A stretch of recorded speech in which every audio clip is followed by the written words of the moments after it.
Welcome to the MadHouse podcast, a safe place where we discuss the things that have been on our mind. So sit back, relax, as we dive deep down into the rabbit hole to see how far it goes.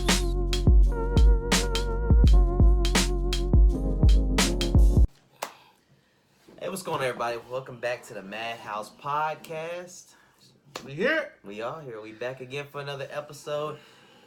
Here to tackle another, I don't want to call it a tough issue, but just here to tackle another issue and whatnot. But you know, we like to start with our little intros and talk about kind of how we're feeling for the week. I'm good. How you feeling this week, man? I'm good again. You still got that consistency thing? I got the consistency, the energy, so I'm feeling good. The only thing is, I noticed that I need to better balance myself pushing forward, because I've noticed like I've been trying to lose some sleep, because like you know how you get so hyped and you have so many things running around your brain. Like I'll lay down, but I can't really kind of restless. Yeah, I can't really sleep, because it's like I'll lay down. I'm like, oh, I had this idea. Let me just get up and scribble that down. Let me scribble this down. Or man, I wonder like what would this look like if I did like so. It's like I got things in my brain that I want to see come to fruition, but these things, it's like we're on a marathon, not a sprint. Yeah. But like my mind is sprinting, so that's good. I go through those times too, man. Like I've still got a really high level of energy. I've had a lot of, I guess, revelations this week, so I've been going through a lot of things personally, but things are still progressing relatively well. Yep. I still feel really good, high energy. Like I said, I'm ready to get back in this gym. I look so tired because I just got off work. So if anybody's wondering my head looking like this, but my beard looking all sexy still, I just got off work, so I am sleepy and I don't really function off a lot of hours of sleep at work. So, but hey, that's just a part of it. That's it's part of the game. We're gonna be pushing on. But anyway, let's go ahead and get into this topic. So, what are we talking about today, man? So I think today's topic is gonna be on the lines of communication. So, how do we say things that are not emotionally charged? And I think that's a big topic, and this is a talking point I've been thinking about lately, because like I've noticed like in the interactions I have with my kids. All right, real quick, let me start right now. Context. So a context, like we shoot a video, and then we got the dude outside, weed whacking. He had been like roaming in the area where we tried to shoot the video for like 15 minutes. Yeah. Just walking around, he'll wipe the sweat from his brow, he'll sit it down, and he's like stands there. I don't know if he knows what we're doing, but obviously it's just funny because like we sat there for like 10 minutes and he's like showing me a game, and then he was like, so I was like, well, look, we got time. Let me show him this Cyberpunk, because then he stopped. So we cut off the game, and then like he goes back. He just walked by and he's like looking around at the areas that he's already done. I'm just like, bro, are you serious? So if you guys hear him in the background, that's what I'm laughing at. Like that's just a little bit of context. Like that's what we're dealing with right now. But anyway, I'm sorry. Get back into it. I'm sorry. so rudely interrupted by Rube outside. He don't care. He's just like, hey, I'm doing this today. And like today is the day that I'm doing this. I'm gonna focus on this one area. I'm a perfectionist. Yeah, it's what I do. I've already committed to this.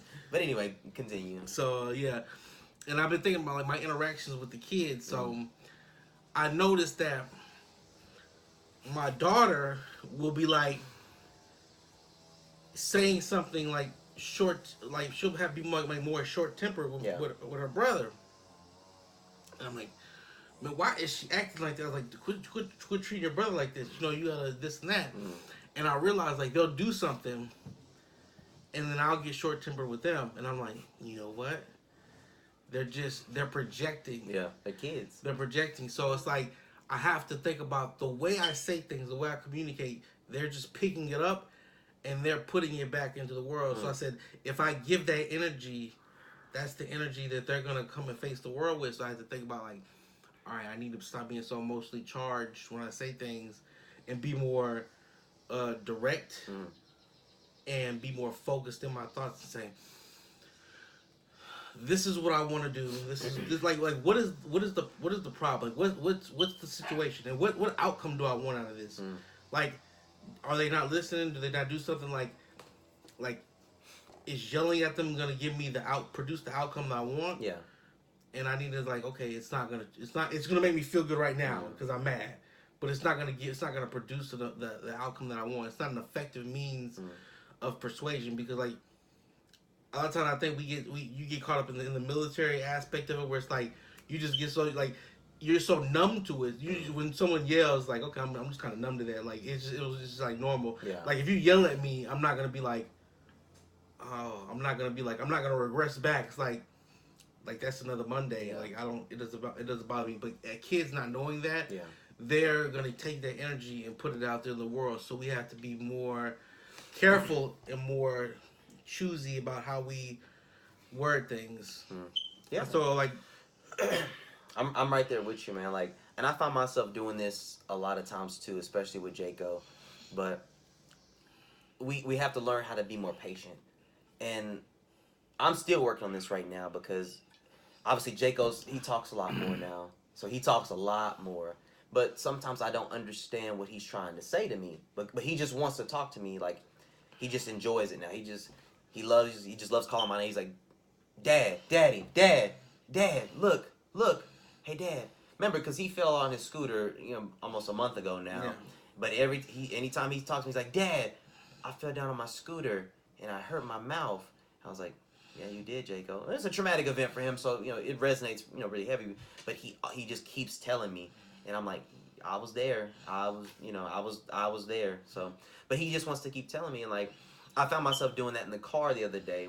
I'm just driving him. I think I was taking him to school, and like, he's like, Dad, Daddy, Dad, and I was like, yes, Jacob, what's wrong, man? What's up, dude? What's going on? What's going on? Like, what do you want? And he just got real quiet for a second. He was just like, he's like, the train, and I was just like, you're right. That was like, yeah, there's a train, buddy. And I turned back around. And I was upset for a second, and then I was like sitting there thinking to myself, I was like, bro, are you serious? And then I turned around. I was like, hey, bud, I'm sorry. Like, I was like, Daddy's sorry. I didn't mean to snap at you. Like, that was wrong. Like, I'm sorry. Are you okay? He was like, I'm okay. I was like, all right. But in that moment, he just kept calling my name, and it's like he didn't really want nothing.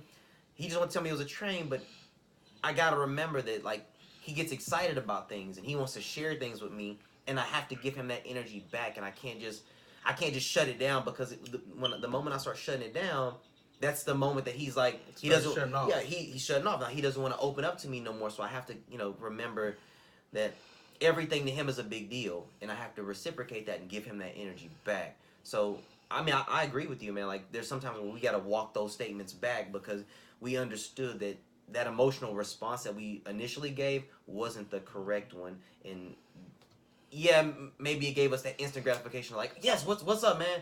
But what was the effect that it had on them when we did it, And that's one thing, like, I try to teach the kids that when I do something or say something, I was like, I know as your father, you see me as like, oh, you're perfect, Dad. You're this. I said, I make mistakes too. I said, I'm big on taking at least some responsibility for your actions. So I said, if Daddy says something wrong, like I'm not just because I'm your parent doesn't mean I can't say, hey, you know what? I'm sorry, guys. I shouldn't have said that, because now that lets them know in my mind, like, hey, you can take the pride out of it. If I do something wrong, maybe I can say, you know what, I was wrong. And I think that's an important feature to have. Like, I can be humble enough to say, I make mistakes and I was wrong. I said, sometimes you might not do it in that moment. That's fine. Yeah. It might have to take some time to process, but part of communicating is saying, I acknowledge that I did something wrong, or I acknowledge that I might have worded something wrong, so I'm going to address it. And I think that's important. That's important for them too, so they can know how to they can know how to positively interact with other people in their just day-to-day life. But I found that a problem for me is just, how do I communicate? And this goes far beyond just the kids, like with other people as well. Like, how do I communicate effectively to get the best possible outcome for whatever I'm seeking, right? Yeah. And I think that it's really, really important that we that we have that conversation and that we understand that like we're parents, you know, like, but we're not all knowing. Like, being a parent is just working through things and making mistakes. Like, there's not a handbook that tells you how to raise your children. Like, there's not a handbook that says this is right and this is wrong. I mean, obviously we have social norms and things that people associate with X, Y, and Z, but we don't have the answer to everything. And you're right, you know, in our children's eyes, we're superheroes. You know, I'm like Superman. I'm like the Black Superman, and like you're like Black Batman. Yeah, and you're like the whatever superhero you associate yourself with. But I'm like, in our children's eyes, we're like, we can't do any wrong. We know everything. We got unlimited energy. We can do whatever, and because that's how I saw my dad. Like, I was like, my dad's never wrong. You know, my dad's always right. My dad knows the answers to everything, but there were times where he would let me know. He's like, well, I don't know. You know, I don't know what to do. And I didn't know how to process that at first, but the more he would let me know and he would kind of explain and walk me through those things, like, it wasn't just like, oh, I don't know, walk away. He would be like, well, you know, I don't know. You know, we'll figure it out. That at least it gave me a sense of like a direction. Like, okay, well, he doesn't really know right now, but he said we're going to figure it out. Well, you know, he didn't seem to be overly concerned or worried about it. And I think that that's important that we, obviously there's grown folk things that we gonna have to go through and like that, you know, but we still let the kids know like, yeah, hey, I don't know. Calmly. Yeah, like you I have a sense of direction, like, well, I'm not sure, but like, you know, we'll figure this out, because soon as the kids grow up, they'll start to see those flaws, and like without that communication and without them having that understanding, now they'll start to look at you like, maybe they'll start to pick those things apart because they're like, whoa, shit, Dad don't ever know nothing. But I feel like if we communicate more and kind of like keep the dialogue open to where it's like you're never leaving them wondering or questioning, like, well, I don't know how we gonna get through this. Dad's not really saying nothing, and you know, I don't really know. So I think it's important that we keep that communication open, because now there's at least an understanding going forward. Like, yeah, Dad doesn't know, but at least he's talking to me. He's letting me know. I feel involved, and now therefore I feel invested in this situation, and like I'm positive about the outcome. You know? Yeah, and I think like it's important. So like we got to think about the way we talk, because there's sometimes where we as adults we're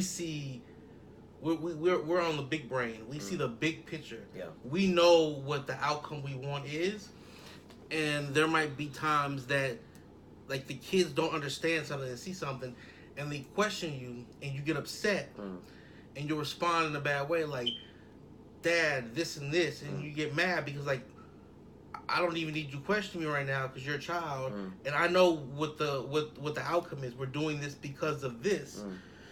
And so they get all hurt, like, oh, well, you know, I mean, I didn't know, you should have told me. And then you're like, well, a lot of times, like, I'll catch myself, like, I don't have to tell you everything. Yeah. You're a child. You just follow along with my instructions. If I say do something, just do it.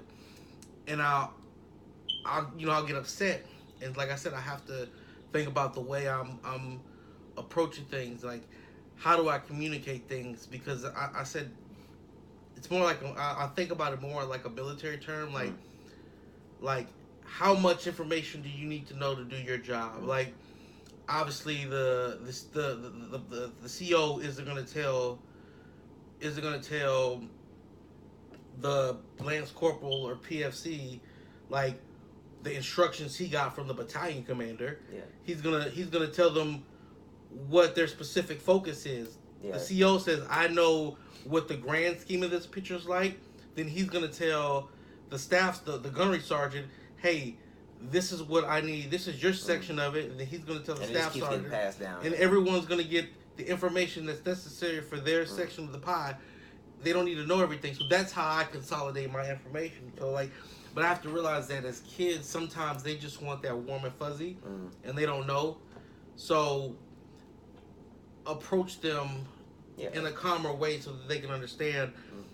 But this also goes into other relationships too, as well, not just kids. Yeah, it definitely isn't just like, I mean, obviously children are a big part of it, but like just how we deal with other people. And I don't want to use just this broad blanket, but like when men and women communicate, we communicate differently. But this could be men, any type of communication. But we have to think about the things that we say to other adults, because other adults have different levels of comprehension. So a lot of times, I talk to people all the time, and sometimes I've heard multiple times that people say it's not what you say, it's how you say it. And to me, I don't always get it, because I'm like, well, I said what I said. Like, I meant what I relayed the message to you that I was trying to relay. I can't control the way that you took it, but if you took it a certain way, let me know, and I'll let you know, like, hey, that's not the way that I meant it. But as time goes on, I'm starting to look at it, and I'm like, okay, well, let me validate that. Let me at least acknowledge that. Like, okay, well, what did you mean by that? Like, well, it's not it's not what you said, it's how you said it. I'm like, okay, well, how did you take what I said? That way I can kind of combat that. I'm like, okay, well, I thought you were trying to be this way. I was like, okay, well, no, I'm not trying to say it that way, or I'm not trying to relay this message. This is what I'm trying to say. And keeping that conversation, or like keeping that dialogue open, is important, because we don't always do that. Sometimes we hear something, and like the very first thing that we heard, the perception of it is like, that's what we run with. We don't never verify that. We just take, boom, this is what I heard, this is what I think that you meant, and I'm just running off with that idea. We have to be able to take that moment and say, okay, hey man, this is what I think that you said to me. I don't know if I really like that too much, and kind of come back to that and say, okay, is this what you meant? Like, because this is how I'm taking it, and you're like, no, this isn't what I meant. This is what I meant.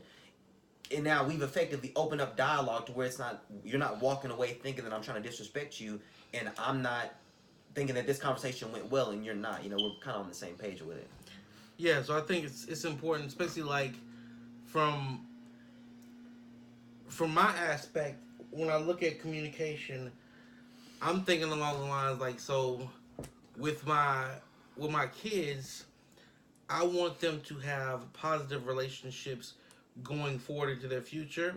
So how I talk to their mother is reflective of how they will view relationships, right?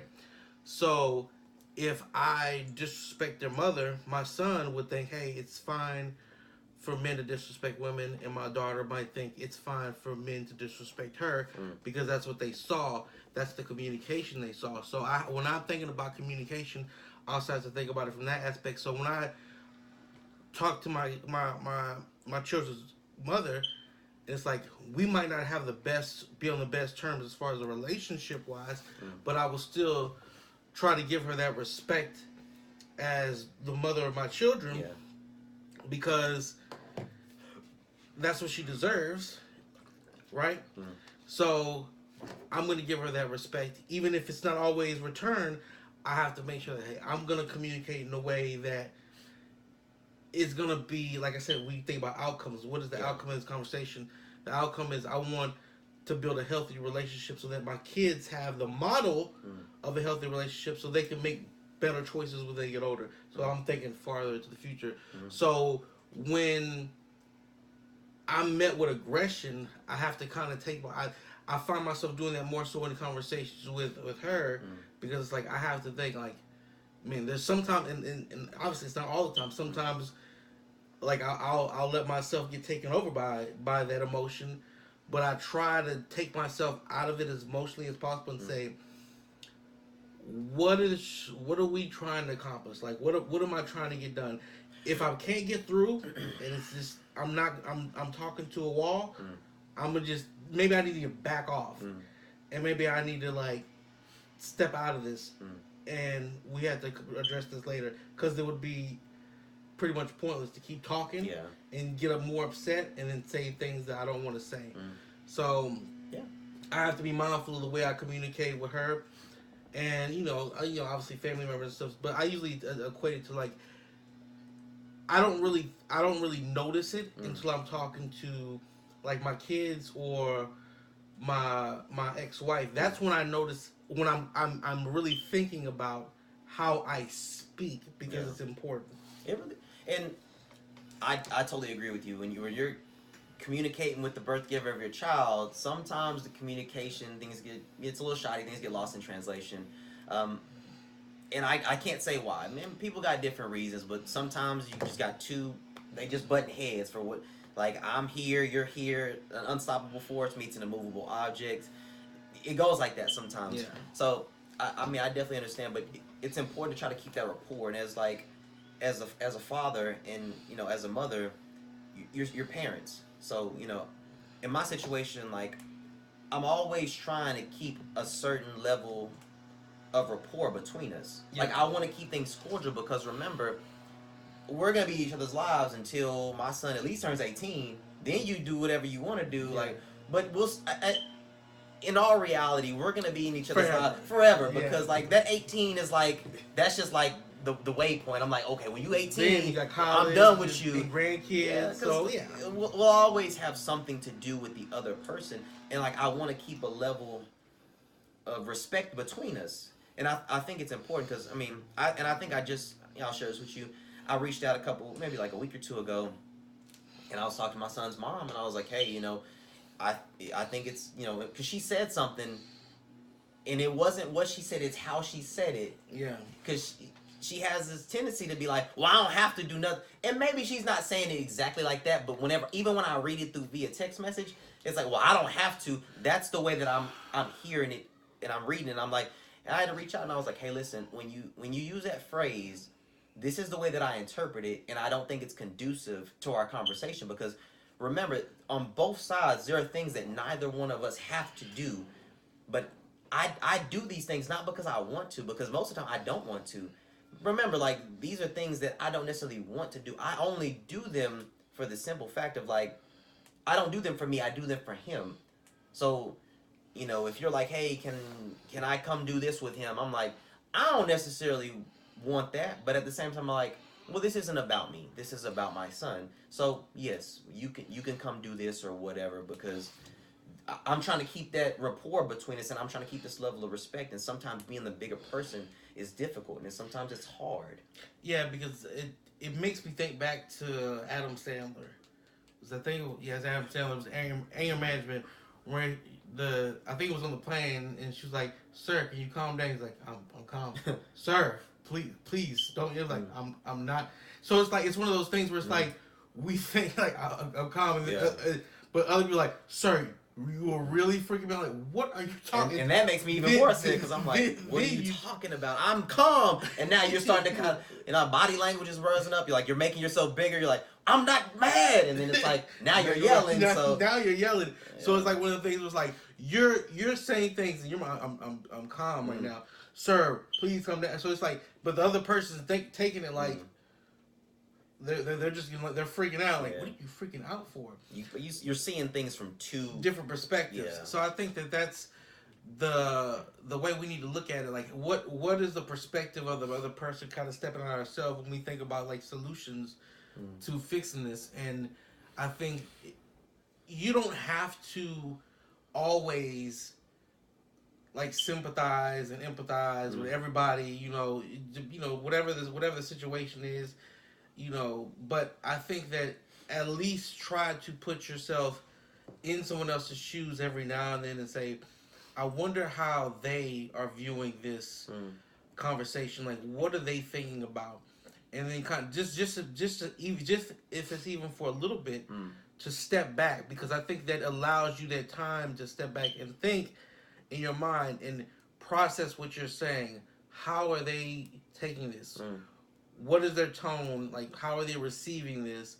And when you do that, it allows you time to think. Like, this stuff can happen really fast while it's happening, but it's just giving you time to think about how you're communicating, which is really important because, like, communication is everything at the end of the day. Like everything, I think, is sales. When I think about learn how to communicate, I think of how do I become a better salesperson, because everything is sales. Like, if we're communicating and you say, hey, bro, I'm hungry, you want to go get Burger King, and I'm like, I kind of want McDonald's, so I'm going to try to sell you on what I want to do. So, and I think that it's like, hey, my kids want to do this, but I'm going to try to sell them on this idea. Or my ex-wife this is her plan, but I have a different kind of vision. I'm going to try to sell you on it. So how do we effectively do that? And I think that becoming a better salesman and learning how in sales it's not always the aggressive person. Sometimes you have to like put yourself into the shoes of the consumer and see like, what do they want? What do I want? And how do we meet in between? And that's how you form that message. Like, where do we meet in the middle? How how you get your point across really means a lot. And like I said earlier, like sometimes it's not what you say, it's how you say it. And like I can't control the way that somebody perceives something that I said. And I've had this conversation multiple times. Like I'm just like, well, you know, I said something. It's like, well, somebody got mad about it. I was like, well, I can't control that. That's on you. Like I've made a statement. You took it a certain way. Now you can tell me how that made you feel, and I'll at least hear you out to try to figure out like, well, what did you feel? And then I can clean that up now because you said that.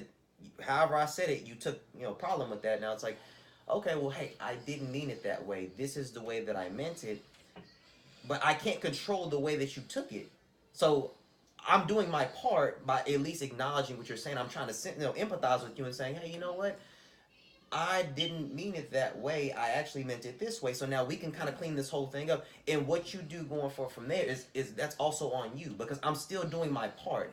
To clarify. Yeah, I'm clarifying. I'm letting you know that, hey, I maybe don't agree with you, but I'll at least validate what you're saying, and I'll empathize with you and say, okay, well, that's not the way that I meant it. So let me clean that up. This is the way I meant. If you took it a certain way, I didn't mean to kind of say it this way. Like I wasn't trying to have such aggressive overtones. So hey, maybe that was my bad. So I didn't mean to do that.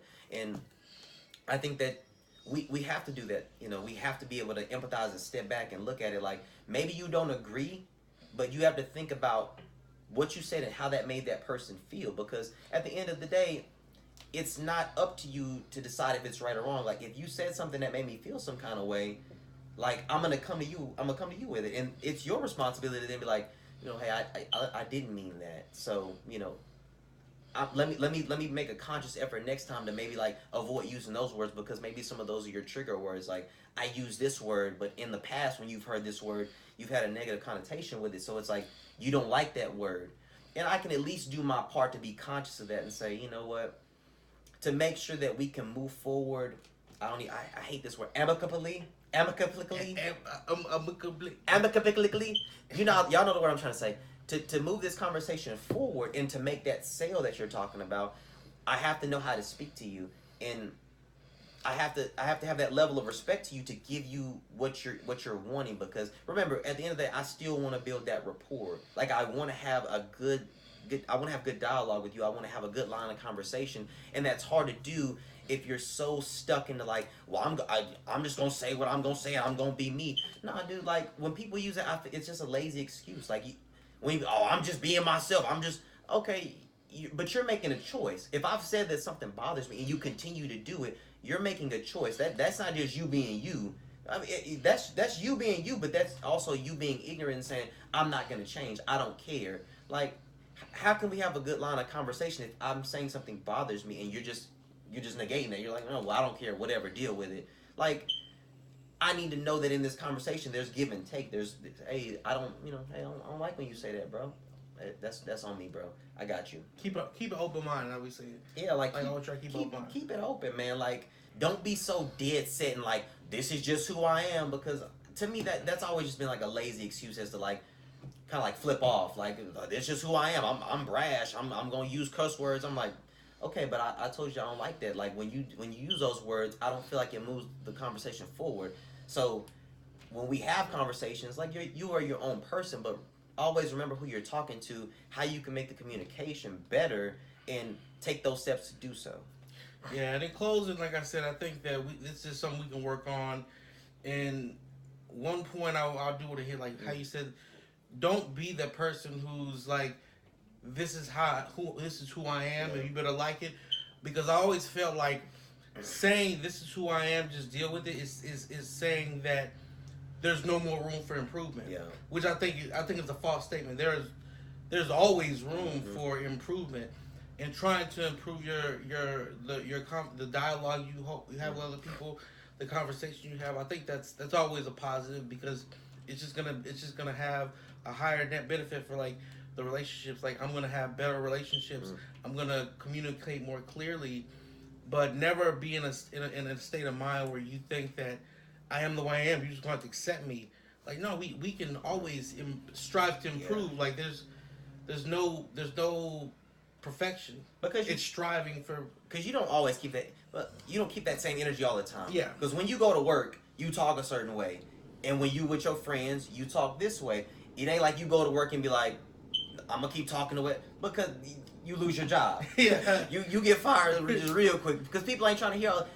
You ain't doing all this, and I'm gonna be who you ain't doing all that. Because when you get that paper, because I'm paying you for your cooperation, so you have to fall in line, or you have to acquiesce to some degree. Because they're like, wow, well, you know, every time I tell them something, I get a lip. I can pay the same $10 an hour to somebody else who's not gonna give me no lip. I'm gonna go hire him. He don't say nothing. I'm gonna go ahead. You can go ahead and clear your desk, y'all. So you can't do that though. Like, it's just like being at work. You know, you have to tailor how you talk to certain people, and you know, I think that we should want to do that more in hopes of keeping a better line of communication going. But I think that we had a really good conversation today. I think this was a really good topic. I think that this is something that we need to kind of like communicate about and kind of have an open communication about, so that more people can start to do these type of things. Because, you know, just like that person keeps telling me, it's not what you say, it's how you say it. Yep.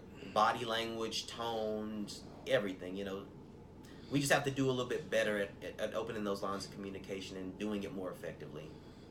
Yep, I think it's important. But until next time. All right, you guys take it easy. We guys see you later. As per the norm, if you like the video, drop a like, subscribe, pass it on to your friends. Maybe somebody needs to hear one of the messages that we got. You know, we just two guys out here trying to make a little difference out here in the world, trying to do a little something. Yep. Maybe flex a little bit every now and again. I mean, be sure you join him on Monday for his thing that he does, or was it Mondays and Wednesdays you make your things? Yeah, I make my little posts. Like sometimes, like it's gonna be just a little post, but a little motivational post. But I'm thinking, man, like I'm ready for the growth, man. I think we're doing pretty good. So he'll do more of his. You just tune into me whenever you want to tune into me, and then I'll just be doing whatever Jay gonna be doing what Jay gonna be doing. But all right, we'll see you guys next time. All right, y'all be safe out there. Thanks for tuning in with us today. Hopefully we were able to give you something you can use and take forward into your day. If you want to reach out to us with any questions, comments, concerns, or even topic requests, links are in the description. Join us back here again next week in the MadHouse. We appreciate you and where you are in your journey in life. And always remember, we're all quite